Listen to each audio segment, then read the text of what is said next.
Hey, it's your girl Cotton. And for those of you who don't know who I am, let's go with I am ordained minister. I'm a poet. I'm a self-published author. I'm a performing poet, and I'm a mom. But even though I'm ordained, I still listen to rap music. I still listen to R&B. I still listen to those things because that's what I like. I listen to gospel. I listen to a little country. I listen to a little rock and roll, soft rock.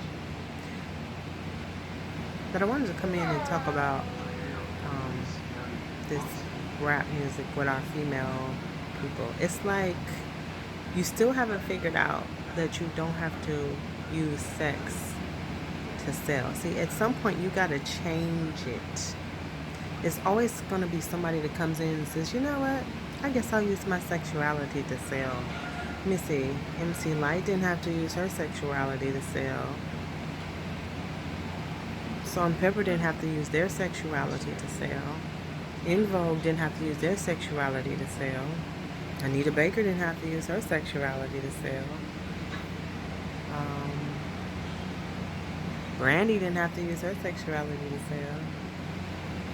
Queen Latifah didn't have to. Sister Souljah didn't have to. Aaliyah didn't have to. You got all of these beautiful women who are out there in the industry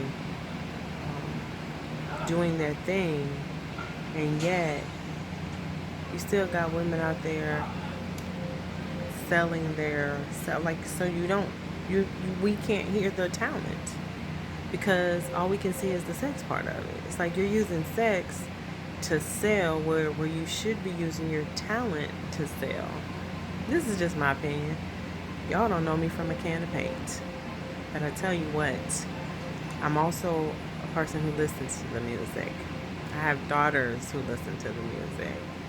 I have sons who listen to some of the music. And one of the things that we've all talked about is the female rappers of today are all selling the exact same thing. Sex. Like, I'm waiting to see Apple Watts come out. I'm waiting for Jazz Anderson to blow the freak up because they're talented and you want to hear them. I'm waiting for Remy Ma to drop her next album because she's selling the talent, and you can't wait to hear him. It's like you can't wait. Like back in the day, you couldn't wait to hear Tupac. You like the minute you heard his voice, you be like, oh, he about to drop something. Ah, okay.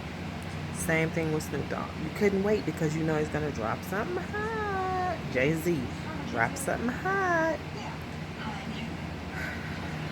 The thing of it is that where women think that they have to sell sex, men think that they have to sell being hard and things like that. We just want to hear good music. We want to hear the talent. And in all honesty, we hear more of it these days coming from the male side than we do the female side. Because on the female side, it's a lot of sex being sold, so that's what people are buying. But if you change the game and say, you know what, we're not selling sex, we're selling talent at the end of the day. You know, it seems like the only way that some of the female rappers cannot sell the sex is if they are collabing with somebody else. You know, then you got your producers or whoever, your agents telling you to sell the sex. How about you take a little initiative and say, you know what? I don't have to sell the sex to make the money. I don't have to sell the sex to make the album great, make the songs great. You know, we don't mind a little bit of sex. I'm not saying not at all. A little bit. More talent, less sex. And that's all I'm saying. It's your girl Cotton. Have an amazing day. You know my motto: peace, love, and loyalty.